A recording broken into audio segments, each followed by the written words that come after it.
பாடிட்டு போயிட்டாரு. அவர் பாட்டுக்கு ஒரு ஸ்டைலில் பாடிட்டு போயிட்டாரு. நான் கம்போஸ் பண்ணியிருந்ததை அவர் பாடலை. சரி கம்போசிங் ஐசி ஏதோ பாடிருக்காப்புல நம்ம ஸ்டைலாக பாடி கொடுத்துட்டோம் அப்படின்னு அவர் நினச்சிட்டு போயிட்டாரு. நான் எஸ்சிட்ட திருப்பி வந்து சொன்னேன், நான் கம்போஸ் பண்ண அந்த சில ஸ்டைல்லாம் அவர் அப்படி கிடைக்கல சார். அப்படின்னா நீ ரிட்டர்ன் கூட்டு பாட வை அப்படின்ட்டாரு. எனக்கு பயம் சொன்னோன்னு இல்லை எனக்கு, ஏன்னா அவர் எவ்வளோ பெரிய சிங்கரு. அப்புறம் ரிட்டர்ன் கூப்பிட்டு 2-3 நாள் கழிச்சு தான் வந்தார். வரக்குள்ளேயே அவர் வந்து ஒரு டென்ஷனில் வர்றாரு. வந்தோடனே வந்து நான் என்ன பாடியிருக்கேன், நீங்கள் என்ன கம்போஸ் பண்ணியிருக்கீங்க, நான் என்ன தப்பாக பாடிட்டேன் அப்படின்னு கேட்குறாரு. நீங்கள் பாடி காட்டுங்க எப்படி பாடணும் அப்படின்னாரு. ஏவியும் ஐயப்பன் இப்பயும் இருக்காரு அவர் பக்கத்தில்.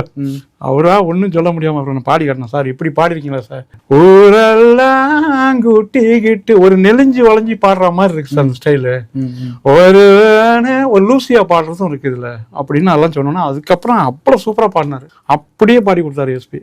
வேற எந்த சிங்கராலும் அப்படி பாட முடியாது. இன்னைக்கு எத்தனையோ சிங்கர் வர்றாங்க, அதை சொல்லலாம் பாட வைக்க முடியாது, அப்படியே பாட வைக்க முடியாது. ஏதந்தானே தாமரப்பு மாமா தள்ளாடும் தண்ணியில் சித்ரா பாடக்கூடிய சூப்பரா ரசி பாடினாங்க அந்த பாட்டை. வந்தவனையே அந்த பாட்டை வந்து ரெக்கார்ட் பண்ணிட்டாங்க அவங்க. ஏங்க இவ்வளவு சூப்பரா பாடுறீங்க நீங்க அப்படின்னு ரெக்கார்ட் பண்ணிட்டாங்க. ஃபர்ஸ்ட் மியூசிக் யார் பாடினாலும் அதை நான் ரெக்கார்ட் பண்ணிக்குவேன் அப்படின்னு வாக்கு மேல ரெக்கார்ட் பண்ணிட்டாங்க சித்ரா மேடம் சாங்க.